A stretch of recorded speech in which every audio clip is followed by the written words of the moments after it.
before I introduce my guest, I was going to talk just a teeny bit about the movie because there's some indirect impact of the Dallas-Fort Worth region in this movie. One of which is Bell Helicopter helped invent the helicopter technology. This movie could not have been filmed the way it was filmed without the helicopter. Helicopters, when this film was released, had only been in commercial application for about 14 years. So that's how innovative and new this was. Secondly, the laser was kind of a spinoff of some of the infrared technology that Texas Instruments had invented. It's a long story, but they had a contribution. Thirdly, the Learjet that's in this movie, Learjets had only been around for 4 years when this movie was made. So it was a phenomena to see a Learjet. Lastly, the semiconductor was invented by Texas Instruments in 1958. That allowed some of the technology in this film to be made. So there were a lot of bringing together of new innovations that made this film possible. And some of it came from the Dallas-Fort Worth area. This is what the speaker and I, one of the speakers and I have something in common. We both saw Goldfinger in 1964, downtown Dallas. When the first time I went down there, my father took me down there, the line was from here to Central Expressway. Well, my father said, we're not staying. Of course, I was very upset. And then he said, I'll take you back next week. We went back next week, the line was just as long, and I think he realized he better take me in. Now, what captured my attention was the car, which our speakers will talk a little bit more about. That car was just something else for a 10-year-old in 1964, because my father drove an unair-conditioned standard shift with no electric windows, and the only modern convenience was headlights. So when this 10-year-old sees this car, wow. Now, our speakers tonight first met each other in college through letter writing. Remember when people wrote letters? And they had, in the friendship, when they realized they had many things in common, one of which is James Bond, their friendship flourished. And that's when 10 years ago. So they've known each other a long time. Brian is, what's the name of that city? Crestview. I almost said Crest Park. Brian is with the city of Crestview, and he does what I do for the city of Crestview.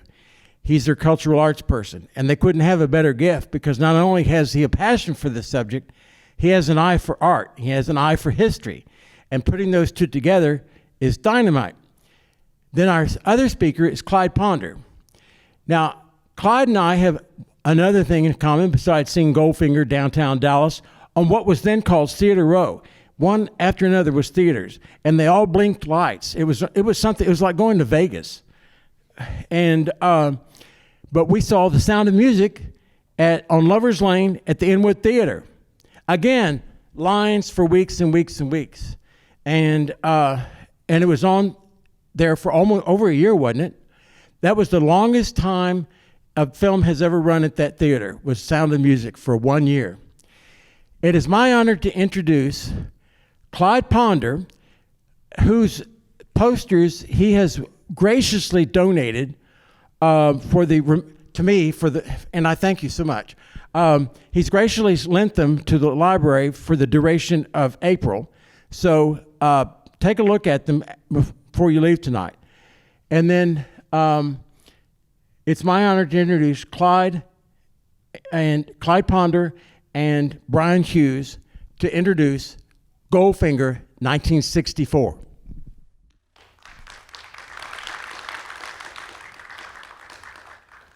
Good evening, everyone. Thank you for being here. It is a great joy for me to be here in Allen with my good friend Brian Hughes. We have been Bond fans since we were kids.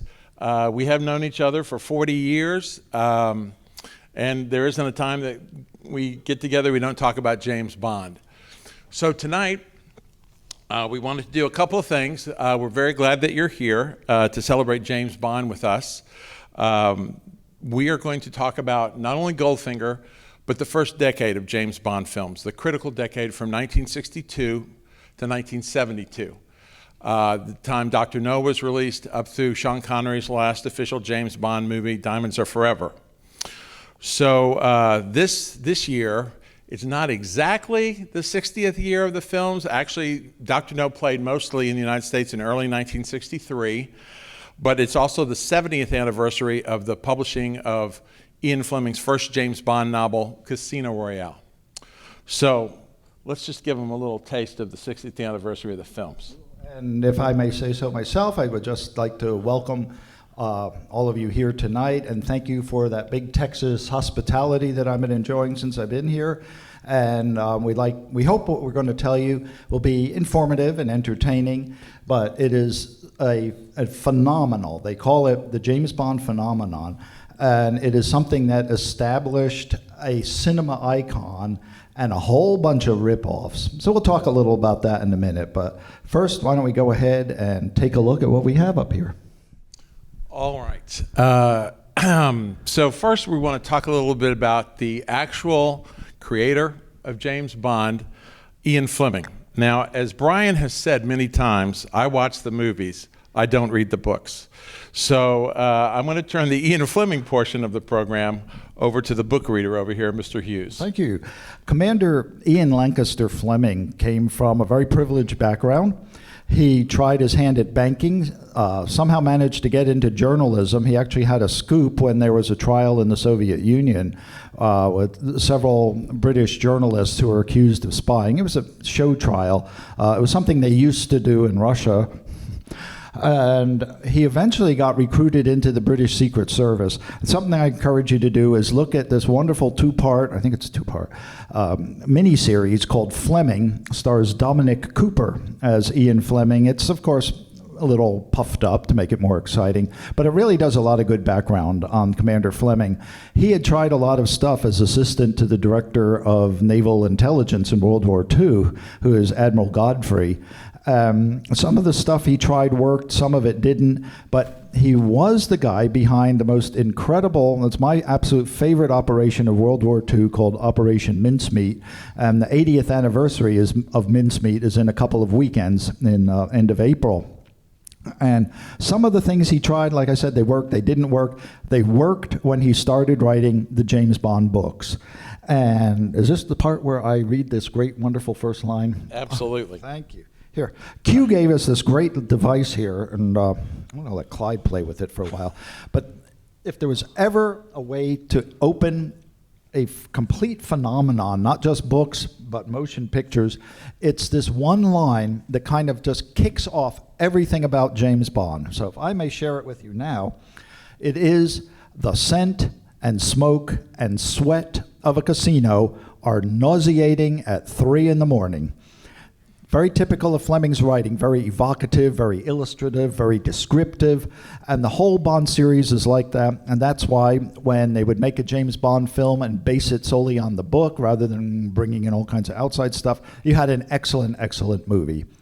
So, after World War II, James Bond went to work for his girlfriend's newspaper, and eventually he would marry Anne, Lady Rothermere. Lord Rothermere was not real happy about this, and he had to move on to another newspaper.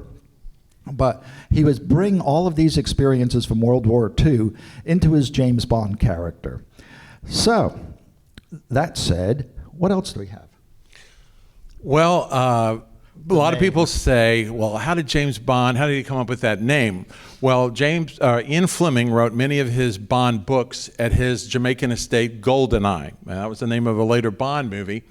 But on his shelf, he had a book called The Birds of the West Indies, and it was written by James Bond. And that's exactly where he got the name of his agent. He said it was a simple, quiet, very English, not overly dramatic name. Many years later, Mrs. Bond was to note that Mr. Bond thought it was all very funny. All right, so Ian Fleming had written these books, and he was determined to sell the movie and TV rights. He thought James Bond would make a terrific cinematic character. So he sold the rights to Casino Royale first to a television program that came out, and I think it was 1954, where American actor Barry Nelson played Jimmy Bond.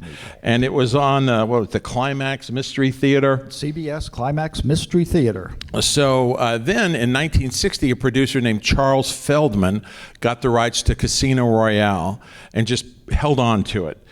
But at the same time, there were two very enterprising gentlemen in the United States, a man named Albert R. Broccoli, who had been a partner with Irving Allen and had formed a movie production company called Warwick Productions. And they had made some films with Alan Ladd, some World War II films. And at the same time, there was a Canadian producer who didn't have much experience in the movie industry. He'd done a few plays and a few small TV and movie projects, and his name was Harry Salzman. And Salzman was able to roll the dice and talk to Fleming and get the rights to all the James Bond books except for Casino Royale. Now, Albert R. Broccoli had wanted to do Bond, but his partner, Irving Allen, kept saying, no, Bond is not good, Bond is not good. Well, they split in the early 60s, and then Broccoli was free to pursue Bond. But he found out that, unfortunately, Harry Salzman already had bought the rights. But Broccoli had the movie experience and know-how, and Harry Salzman had the rights. So they got together at a friend of theirs, a screenwriter, had introduced them at dinner. And they got together, and a week later they formed Eon Productions. That was Wolf Mankiewicz, who would actually write at least one of the Bond film scripts. Correct. So they made a deal. They started Eon Productions, and they were looking for financing. So they went to United Artists. United Artists said, yes, this is a good idea. We want to roll the dice with James Bond. And they decided on their first project, which was Dr. No. So they had also hired a director by the name of Terrence Young, and he had worked with Albert R. Broccoli at Warwick Productions, so Broccoli knew him. And he was a very, very much an English gentleman, very urbane, and a very good director. He also brought a lot of class to the sets. There was always champagne, there was always caviar. No matter where they were shooting, out in the boonies of a Jamaican swamp, they would still have good things there. And he was very influential on Sean Connery, wasn't he? That's correct. So now here's the question. Who's going to play James Bond? This is critical, because if you pick the wrong actor, you're done. It's over. So they were interested in Cary Grant. Cary Grant only wanted to do one movie, and they wanted an actor who would agree to play Bond for several years if it took off. So one of the actors that came to their attention was a Scottish actor by the name of Sean Connery. Now, Sean Connery had done Darby O'Gill and the Little People. He'd done a movie called Another Time, Another Place. On the Fiddle. Yes. Which was released as Operation Snafu. But he was not a major star. He had never really broken through. And, to talk a little bit about Sean Connery before we talk more about the movie business for him, he grew up a very poor young man. He was a bricklayer. He was a truck driver. He was coffin polisher. Coffin polisher. I mean, he really grew up in a very working class neighborhood, and he had joined the British Navy at 16, was discharged at 18. He was a bodybuilder. He was in South Pacific. He was like an extra. So he had a really hard upbringing. He was definitely a working class kid. But and then he was under contract with 20th Century Fox, and he'd just never broken through. He had a little bit part in a war movie called The Longest Day. But Broccoli and Salzman decided they would test him. And Dana Broccoli, especially, was very enthusiastic about Sean Connery. She said, this is the guy. Yeah. And United Artists, well, we don't know, maybe. And Ian Fleming, it was like, no, this guy looks like a stuntman. He's not going to play my James Bond. Mm-hmm. But Broccoli and Salzman decided they would roll the dice with Sean Connery. And so Dr. No came out. They produced Dr. No in Jamaica for about $1 million. Yep. Connery was Bond. And lo and behold, it was a success. Yeah, I remember when I got my Dr. No soundtrack. It was one of my first James Bond film scores, and on the cover it said the first James Bond film adventure, and I said, oh, well, this must have been released many years after it came out if they knew it was the first, but no, they knew they were going to have a lot of James Bond films, and these producers knew that this was going to be an incredibly successful series. Well, all of a sudden, Sean Connery was getting millions of pieces of fan mail for Dr. No. Oops.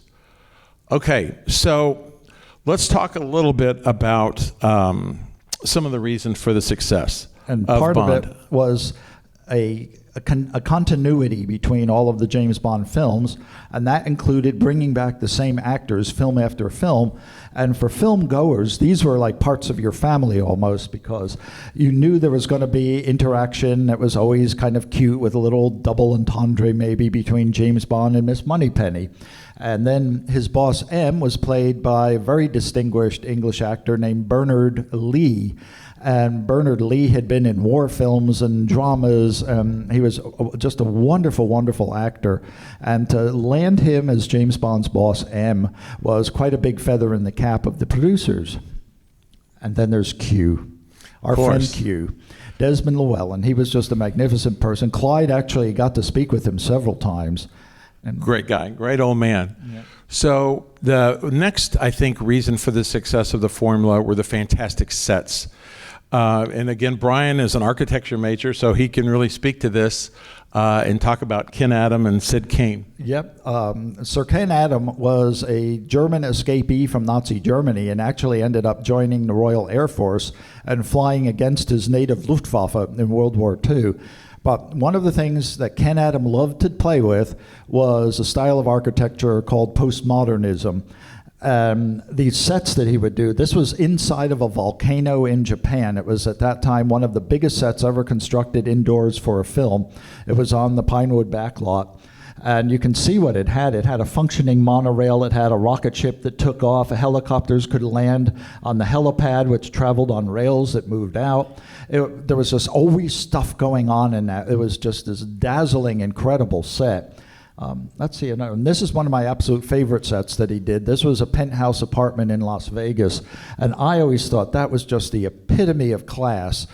And in architecture school, I would always try to emulate Ken Adam if I could in some way or another. It was probably the only parts of my designs that got praise from the architects. But that's Sir Ken, and this is in the 007 soundstage. Eventually, the Bond films were doing so well that Pinewood Studios was building these fantastic studios that had one of the biggest tanks in the world of a cinema studio. You can see it housed 3 full-size submarines. And so tonight, when we watch Goldfinger, you will see his design for the inside of Fort Knox, which is spectacular because Fort Knox, obviously, it's the entire gold supply of the United States. The filmmakers were not allowed in Fort Knox. They were allowed to photograph around it and get fairly close, but not inside. So when you see Fort Knox, the interior, it's all Ken Adams' design. One of Ken Adams' trademarks you're going to see in Goldfinger tonight, too. Well, he had this passion for these big, long tables. And you'll get to see one of his big, long tables towards the beginning. Okay, so next, the music. Another great reason for the success of Bond. The composer who composed most of the Bond music is John Barry. Established the Bond film theme.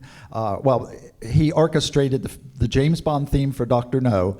And then, because there was some brouhaha over who actually wrote it, he wrote his own James Bond theme called 007. But he established what was the James Bond musical sound. And the composers to this day still go back to John Barry and see what he did because it was so successful. Correct. I mean, he did the scores from From Russia with Love, Goldfinger, Thunderball, You Only Live Twice, On Her Majesty's Secret Service, Diamonds of Forever, virtually all the movies in the first decade of Bond. The gadgets. The toys. The toys. Yeah. The foremost toy, the Aston Martin DB5. I got to see one up close when I was a little boy in the neighborhood gas station, was trying to restore one that the owner had driven into his swimming pool. And I could tell even at that tender age that this was a beautiful piece of machinery, even if it didn't have machine guns and stuff. But this car absolutely put Aston Martin on the map for those who weren't cognoscenti of high quality British racing vehicles. Okay, here's another great gadget. This is from You Only Live Twice in 1967. Little Nellie, a miniature helicopter equipped with rockets and all kind of flamethrowers, all kind of terrific weapons. And it traveled in, what was it, 7 alligator suitcases? And in From Russia with Love, there was the famous briefcase that had the throwing knife. Thunderball, he has a jetpack. An aqualung that has spear guns inside of it. And he had a 3-minute deep breather, which was this thing that fit into his mouth, much smaller than this microphone, and it could provide compressed oxygen for 3 minutes to get him out of a sticky situation. And it was such an impressive piece of machinery that the Royal Navy came speaking to Eon Productions Limited, wanting to know how they built this thing, and they would be very interested in it. Desmond Llewellyn said, I don't know how it works. I just show it off to James Bond in the movies. And, one of the things when we were talking about this morning, Brian and I mentioned that, the villains have great stuff too. They have great toys. And tonight in Goldfinger, you're going to see a laser beam. Yep. Goldfinger has a laser beam, and he's going to threaten to cut Bond in half with it. But that was brand new. I mean, these things are a lot of the stuff. I know we're going back to 1964, but this was all like really cutting edge type technology. Yeah, and that was a big thing about Bond films, was that the gadgets you were seeing, if they weren't something they invented themselves, it was the newest technology of the day, and taken to the nth degree, of course. And as you know, when you watch an old film, whenever there was a computer in use, it makes beeping and ticking noises and stuff like that. So, you have to excuse that sort of thing. All right, so lots of great villains. Another recipe for the success of Bond are the over-the-top villains. And we got to actually see like the early development of Blofeld in the last couple Daniel Craig films. Correct. Which was kind of educational. It gives him a background. But Blofeld was the head of an organization called Spectre, the Special Executive for Counterintelligence, Terrorism, Revenge, and Extortion. See, you can tell stuff like this when you wear these kind of dark-rimmed glasses, because that indicates intellectualism. So just trust me on this. But before that, in the books, it was Smersh. It was Smersh. So in the first movie, Dr. No is part of Spectre. And then in From Russia with Love, he fights Rosa Klebb and Donovan Grant. And he's thinking he's battling Smersh. But it's actually Spectre. Yeah. Now, Goldfinger is an independent villain. No connection with any crime organizations. And Smersh was an actual organization. It stood for Smert Spionen, or Death to Spies, and it was within the KGB. So it really did exist. And so, and then, of course, they're the henchmen. Yeah. See if we have a henchman Hundreds here. of them. There's Goldfinger with his laser, getting ready to have some fun with James Bond. And Harold Sakata. He was a wrestler. He was selected to play Odd Job, who is Goldfinger's manservant and assassin. Right. You'll get to see him tonight. Korean. The Korean War was just recently over. North Korea was communist. Boo, his. And so he came out of North Korea and was now working against the West as a henchman for Goldfinger. Okay, and there's Largo, the villain from Thunderball. And women were also bad guys. This is Luciana Pulisi, also from Thunderball. And now we're going to go into the beautiful Bond girls. If you ever get an opportunity, our favorite film is On Her Majesty's Secret Service. You go up the Schildhorn, Piz Gloria in Switzerland, and the bathrooms are marked Bonds and Bond girls. I think that's just a great thing. So here's Ursula Andress on the set with Ian Fleming. Now, I guess we should talk one more, a little bit more about Ian Fleming. Ian Fleming loved Sean Connery. Once the movie started, he decided Connery was perfect. And in fact, in his later novels, he even wrote a Scottish background for James Bond. That's right. And if you have young teens in the audience, there is a series of the Young Bond books by an author named Charlie Higson, who the Bond enthusiasts are saying is the closest writing to Ian Fleming, that attention to detail, his ability to weave a narration. And he does an awful lot more with James Bond's Scottish heritage. That's very cool. So, and Fleming lived to see Dr. No and From Russia with Love.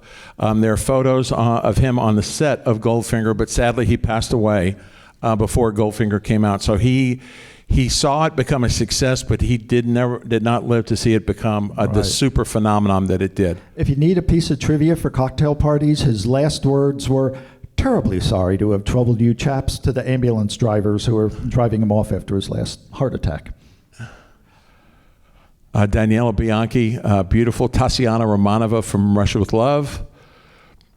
And this is a great story. So tonight you're going to see Pussy Galore. Now this character was as written in the book, and Brian has a great story to tell you how the filmmakers decided to go ahead with that name. There was a little question about her first name. You'll see, well, you won't get to see, but in the advertising for it, she was billed as the female who is all feline. But there was still some nervousness about using that name out of the book. So what they did was they introduced her to Prince Philip and then submitted the press photo to the Times. And if they ran the cut line, which they had written, that was Pussy meets the Prince, if the Times ran it, it was okay. But if they refused to run it, then she was going to be renamed Kissy Galore. The Times ran it. So here we go, Pussy Galore. And she was a former Avengers girl. I should point that out because there are 3 Avengers girls who made it into the first decade of the James Bond films. Correct. And here's another Avengers girl, Diamonds Are Forever, from On Her Majesty's Secret Service. And those of you who've watched Game of Thrones, one of her last roles before she passed away, Diana Rigg, was Lady Tyrell. Bond allies, this is really funny. So I have a funny story about this. So his major ally is Felix Leiter with the CIA, right? They're pals, they work together. And in Dr. No, Felix Leiter was played by Jack Lord. Some of you may recognize him from his big starring TV show for years, Hawaii Five-0. So Jack Lord was great as Felix, but when Goldfinger came out, it was time to bring Felix back. And Jack Lord wanted more money, and he wanted an equal starring role with James Bond. And the answer was no. So unfortunately, Felix is played by different actors in every James Bond movie practically, except once, David Hedison in the Roger Moore, Timothy Dalton era. Yeah. We also, you have a Dallas connection there. Did you know that? No. Yes, Felix Leiter was from Dallas. It was written in the books? Yeah, in one of the books. Here you go. So there you go. See, that's why we're doing this here. Okay, so let's go back real quick. I know we're running over a bit. We wanted to talk just a little bit about some of the crazy things that went on in the 60s with James Bond. So I mentioned earlier in the talk about in 1960, a producer named Charles Feldman had the rights to Casino Royale. Broccoli and Salzman did not have Casino Royale. So Charles Feldman, when the Bond thing just exploded, and really it was Goldfinger, Thunderball, You Only Live Twice, 64 to 67, where Bond mania was insane. It was like Star Wars on steroids back then. Feldman said, I got to do this. I got to use this property. So he went to Broccoli and Salzman and said, hey, can we do a 3-way partnership? They said no. So then he went to Sean Connery. He said, hey, would you play James Bond in my movie? And Sean Connery said, sure, it'll cost you $1 million. And then Feldman said no. So the only thing that he could do, given that he couldn't partner with Broccoli and Salzman or couldn't get Connery to play Bond, was do a spoof. So he did this literally insane movie called Casino Royale, and you can see a little bit of the artwork of it outside in the poster display case. But originally he'd hired Peter Sellers. They had worked on What's New Pussycat together, which had been a big hit. But unfortunately, Peter Sellers was a flake. Was neurotic, and when he had to do scenes with Orson Welles, who played Le Chiffre, he got so nervous and intimidated, he just left. I mean, he wouldn't want to be. He refused to be in the same scene with them. Right. So he they had to do. For 2 weeks. He vanished. So they had to completely redo the movie because Peter Sellers wasn't coming back. They had David Niven come in and play James Bond. They had Woody Allen come in and play James Bond. I mean, it was crazy. There's Peter Sellers with Ursula Andress from Casino Royale, and but anyway, it was a box office hit. But if you see it now, it had like, I don't know, 6 different writers, 5 different directors. You can tell it was really a hot mess. Yeah. But it But made what money. Yeah. What had happened, it came out a month before the legitimate Bond film, You Only Live Twice. And people thought this was, hey, the new James Bond, and they lined up from, blocks and blocks and blocks. Fights broke out trying to get into the line, and people were bitterly disappointed that this was nothing like the Bond films, because, as we explained earlier, you had the Bond, the formula, they called it, and this didn't exactly have that formula. Right. So, I skipped a thing. I'm sorry. But one of the advertisements you'll see out there in the poster display case is "This man is James Bond," and that was a teaser advertisement for You Only Live Twice. They wanted to make sure people knew this was the real Bond that was coming out. The greatest thing about Casino Royale was the soundtrack. Burt Bacharach just did an incredible score for it, just absolutely wonderful score. The technology that went into the release of the stereo version is still used by audiophiles today. Not the technology, the soundtrack of You Only Live Twice, to balance stereo systems, because the separation was so crisp and so perfect. We almost lost it when the Varis Sarabande label pressed the CD of Casino Royale, and they damaged the original tape. But I think it was La La Land when they re-released it. They saved it, yeah. They were able to save it by digitally altering the speed and stuff. So there's a two CD set that's just beautiful.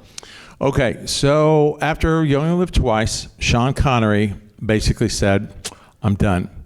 There's a lot of reasons for that. He has said in interviews that he was tired of playing the role. He didn't want to be typecast. These films took too long. But I feel like, and this is just my opinion, that he felt like he wasn't paid enough. I mean, these movies were making unbelievable amounts of money. And, here's the question. Broccoli and Salzman would say, "Hey, we made you a star." Connery would say, "Hey, listen, I've made you a fortune." And today, in today's Bond movies, Daniel Craig is a full producer partner, but they wouldn't do that for Connery. So Connery said, "Okay, I'm done, I'm out." So there was a lot of bitterness after You Only Live Twice. I know that he wouldn't even speak to Harry Salzman on the set. Right. But what we're going to do? Okay, we're going to find a new James Bond. So there was a worldwide search for Bond. Names like even Adam West, TV's Batman, were talked about. Burt Reynolds. Yeah, Burt Reynolds too. So there was a young Australian model, and his name was George Lazenby, and he had appeared in a few TV commercials, and he was one of the most successful male models in the world. His agent said, there's a part that you might be right for. It's James Bond. So he went to Sean Connery's tailor, bought one of Connery's suits that he didn't buy. He went to Connery's barber, got his hair cut like Sean Connery, and he stormed into Eon Productions' office. He went past the secretary trying to stop him and went right into the casting director's office, walked in, and the casting director was on the phone with Harry Salzman, who was complaining, "We can't find a guy to play Bond." And Lazenby says, "I hear you're looking for James Bond. Here I am." And so the casting director told Salzman, "Hang on, buddy, I think we got it." Yeah. So Lazenby was one of 5 finalists to play James Bond. And they decided to do a fight scene. And Lazenby had never learned how to pull a punch. And he was fighting a stuntman, an East German stuntman, Yuri Boryurenko or something. Yeah. And he popped that poor fool and broke his jaw and knocked him out. So Harry Salzman walked over to Lazenby and said, "We're going with you." Yep. Oh, let's see if I get this. We had the pleasure of meeting George Lazenby and went out to dinner with him, watched him try to pick up our waitress, had breakfast with him the next day.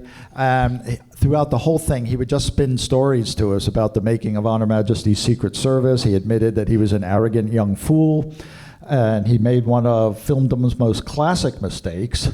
And yes, which we'll talk about in a second. So he was young and he was a novice. He had not been an actor before.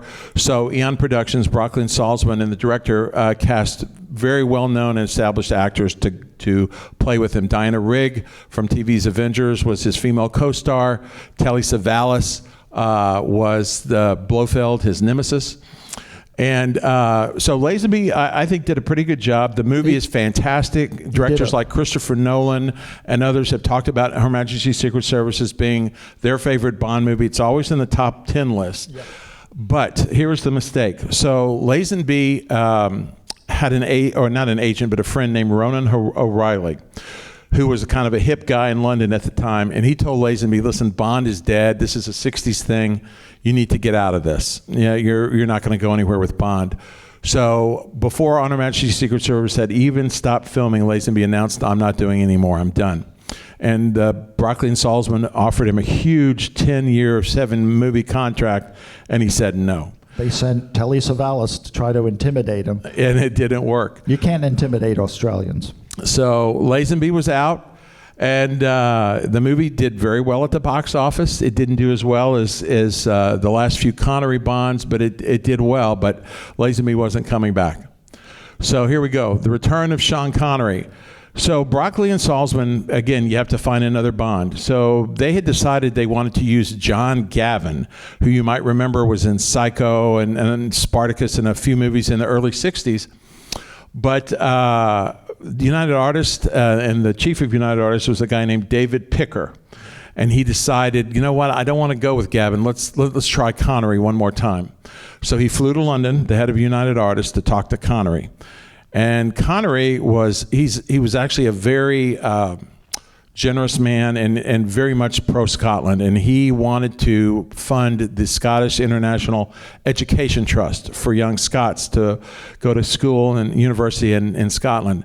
So Picker said, I'll give you $1 million. Connery said, okay, I'm going to give this to the Scottish International Trust. Plus, he got a percentage of Diamonds Are Forever. So Connery said, okay, I'll do it one more time. So this was an unheard of deal. And United Artists also promised him to finance 2 movies of his choice after Diamonds Are Forever. No other actor had gotten a salary of $1 million like that and gotten all these other promises that went with it. So it was an offer he couldn't refuse.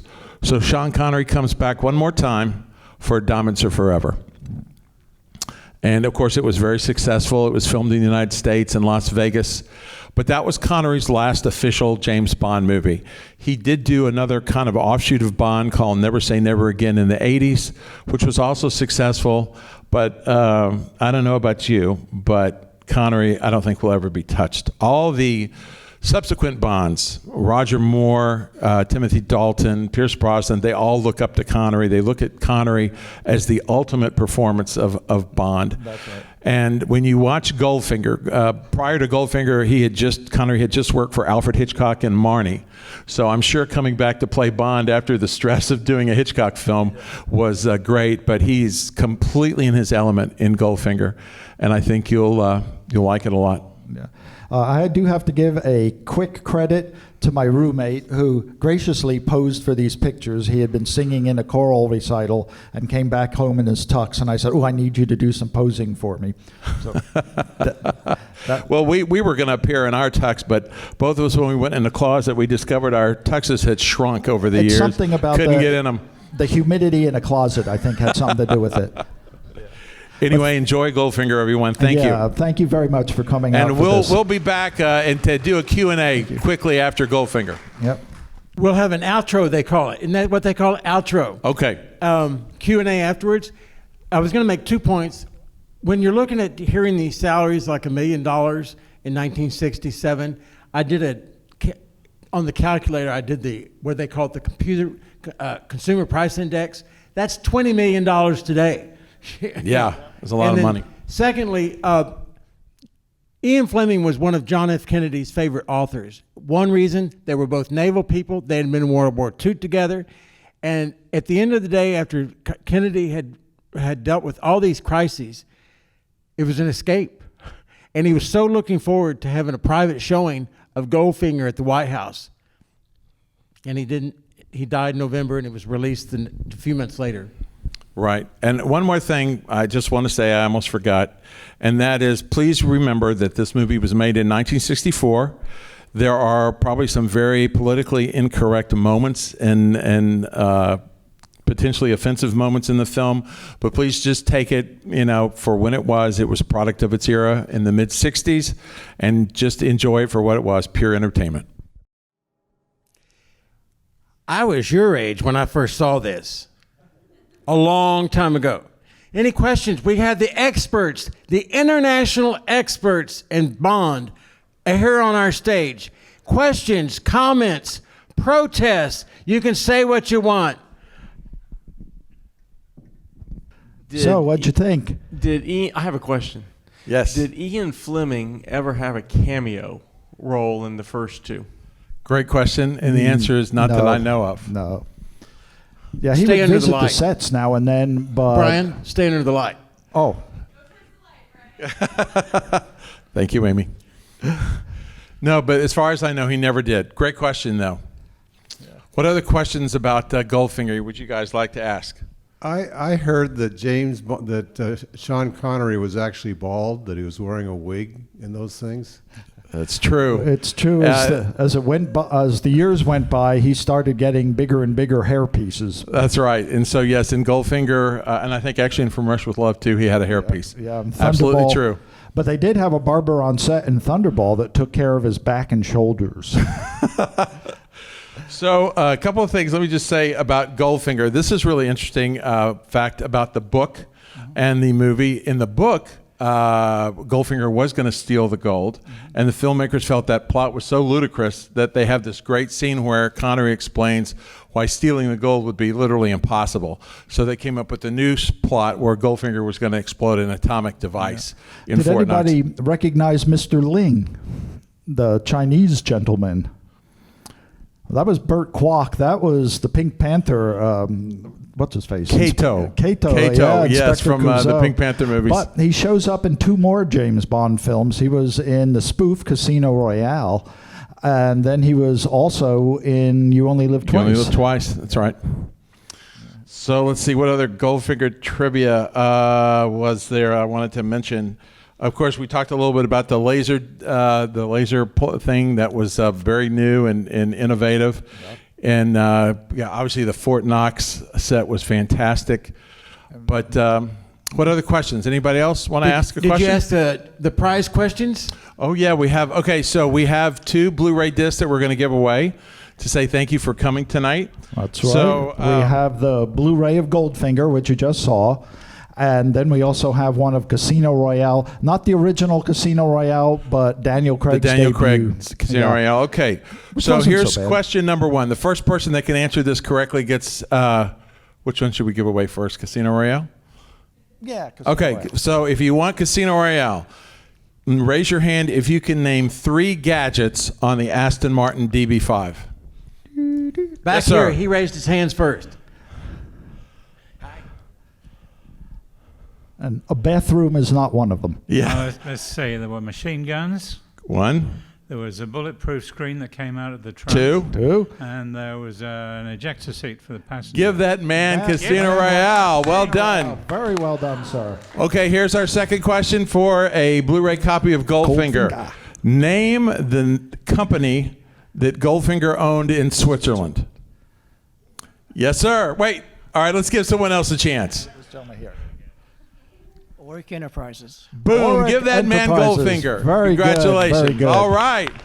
Yeah. Well, everybody, thank you. This was a labor of love Any for other us. questions, comments, or protests? Yes, sir. You would. Was Gert Frobe dubbed? Great Yes. question. Yes. Gert Hit- Frobe's English was minimal at the time, and he was actually cast against a couple other very established actors, one of whom was Broadway's Theodore Bickle, who played the original Captain Von Trapp in The Sound of Music. He was in Fiddler on the Roof, and there is footage, which is available on your Blu-ray, of Theodore Bickle doing his screen test as Goldfinger, and he would have made a credible villain, but there was something about Gert Frobe, and the producers just really liked, though his English consisted of "thank you very much," and so if you watch carefully, his lips don't always match what he was saying. That's a great question. And yes, it was dubbed. Any more? We got the experts here. All right. Well, Here's one down we front. guess one more. Yes, sir. Do you guys dress like this all the time? Same Sadly, no. One deep breath and somebody in the audience will die from a button wound. Well, these are some of the clothes that shrank in the closet over time. Yeah, we got very lucky. We got the memo. Yeah, yeah. But thank you. Anyone else? Oh, in the back there. Amy.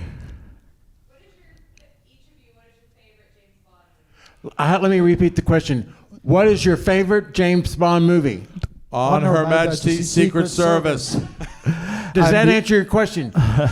You have to see it in context with the other movies to see why we like it so much. Because after Goldfinger came Thunderball, which was getting bigger and bigger, and it was, a pretty spectacular film. After that came You Only Live Twice, which was getting more and more ludicrous.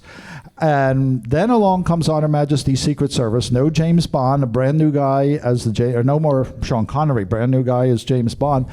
But the book, as well as, the film followed the plot of the book very, very closely. And Ian Fleming wrought these stories as very detailed, and you can see what's happening in your mind's eye. And that the film followed the book so closely made it a much better book. It had a much better film. It had character and plot development that you don't always see. And George Lazenby played James Bond as a very, very human character, not a Superman. So there's many things going for it. Really. And That's it's beautiful. right. And Goldfinger is also one of my favorites. And this was, as we said, Goldfinger established the formula. The villains, the gadgets, the comedy, the action, the locations that was followed for every Bond movie after that, Yeah. and successfully. And I was it's gonna- pretty much, Go ahead. I was going to say, it's pretty much still followed today. Yeah. Yeah. I was going to follow up that the gold on her body, they learned a valuable lesson when they were filming the Wizard of Oz. Buddy Epson was painted in silver, and he became deathly ill and went to the hospital. So they learned that they could only leave these paints on for about 10, 15 minutes. Very short time. And so the filming had to be like this, and out and off to the shower she went. So, any comment on that? No, you're exactly right. They that had to is- do that very quickly. And they allowed photographers to come in. She was on the cover of Life magazine. They did some quick photos and then off to the showers. Exactly. Yeah, exactly. Buddy Epson was the original Tin Man, and it was the silver makeup and the silver dust that caused his lungs to collapse. He was rushed to the hospital. He almost died, and he was replaced because he was going to be in the hospital for months. He was replaced by Jack Haley. And we almost never had a Jed Clampett. No Jed Clampett, almost. He came within just moments of dying. Of dying. Yeah. Right.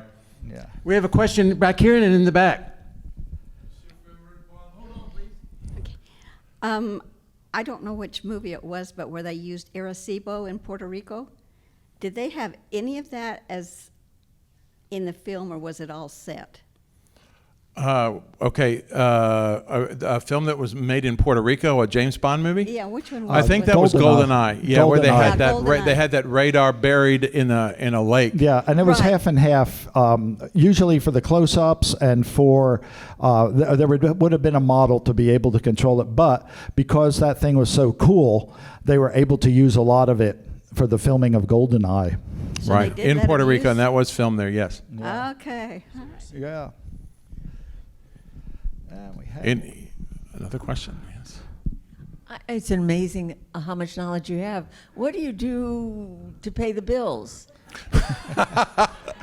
Write James Bond film reviews. No. No. Well, we started a new division called Cultural Services in the city of Crestview, Florida. We invite you to come visit, of course. And we started a history museum for our little town. Our town is only 106 years old, but it has an amazingly rich history of the whole area, right down to a former German POW camp. And they had all these blonde-haired, blue-eyed boys from Bavaria who were tending the farms locally on a kind of a work program, not work release, but work program. And they were so delighted to be out of the Russian front and out there working. So that's just part of our colorful history. And it is like a dream job.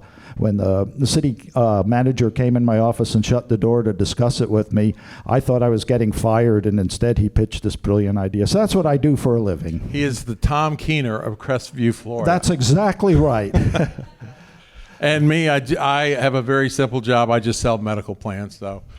Very, very, yes. Boring, Yeah. not exciting. Yeah. We have a But- question in the back. Who's your favorite Bond girl? Oh, favorite Bond girl. What a great question. I have to say, for me, it was Tracy DiVincenzo in On Her Majesty's Secret Service because I'm a huge fan of the Avengers, and whenever somebody, especially young people, talk about the Avengers, I immediately think of the British, television show, and not the Marvel action heroes. I would have to say for me, it was Ursula Andress in Dr. No. She was beautiful. So, and great character. And she also, Ursula Andress, she set the bar for the entire rest of the series. That's right. And nobody else except maybe Jinx, and she copied them in Die Another Day, had such an entrance where she comes rising out of the ocean in that bikini. Yeah. Yeah. And Ursula Andress and Sean Connery were friends all their lives. Sean Connery just passed away a couple of years ago, and he and Ursula Andress were friends all the rest of their lives. Yeah.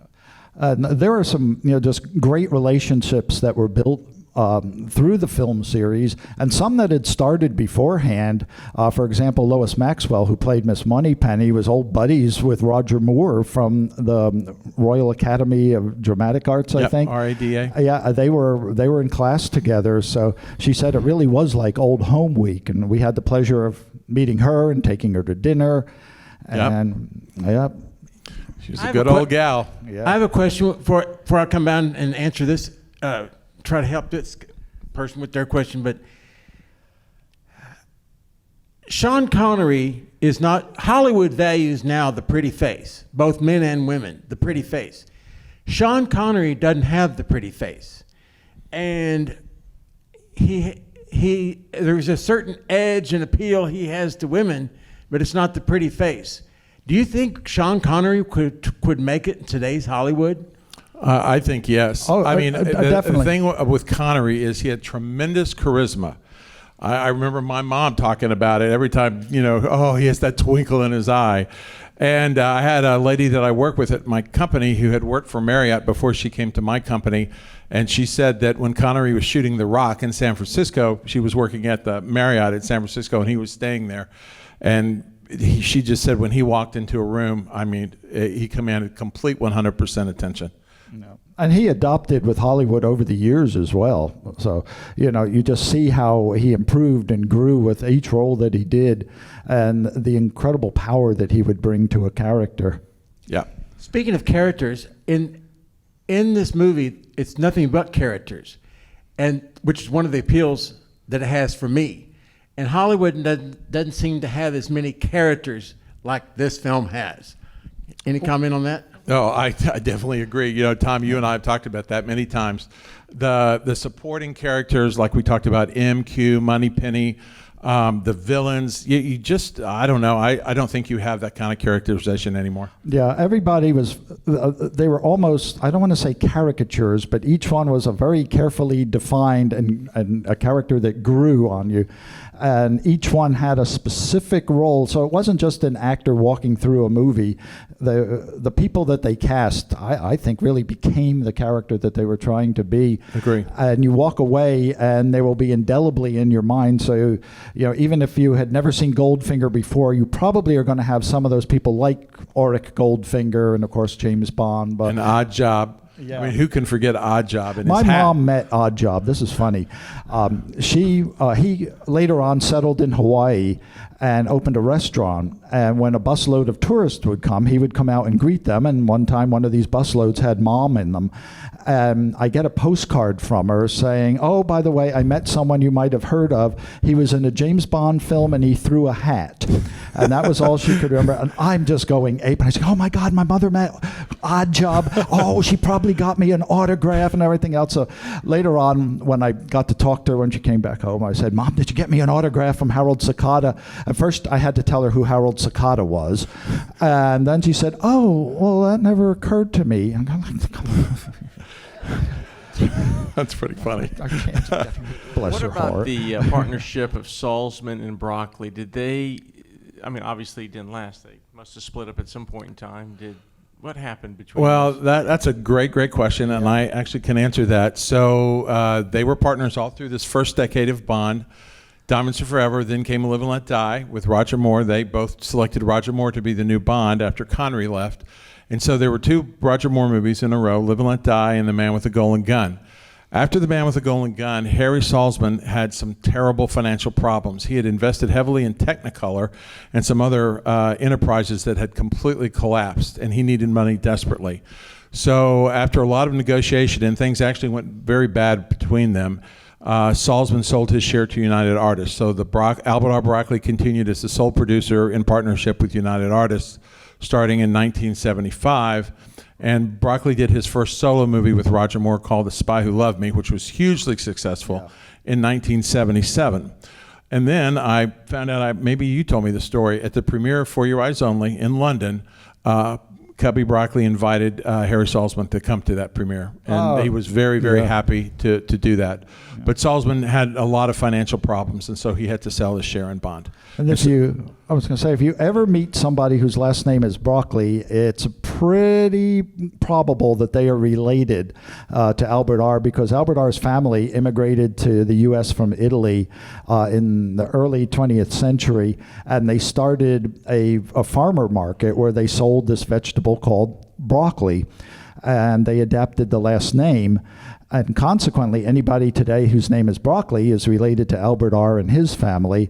And I used to work for a small kind of department store when I was in high school, and I had to okay a broccoli check one day. And I said, "Oh, you must be related to Albert R." And I don't know who the woman was, but she said, "Oh, you know Mr. Broccoli?" And I said, "I've never met him, but I know the name." Yeah, and the Broccoli family produces the Bond movies today. Right. Barbara Broccoli, his daughter, produces, along with his stepson, Michael Wilson, the Bond movies today, all the Daniel Craig movies. And that check was okay, by the way.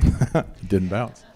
Folks, on Turner Classics, they have some fantastic commentators, but nothing like Clyde Ponder and Brian Hughes. Thank you. Thank you. Thanks, everyone. Have a great night. Thank you all.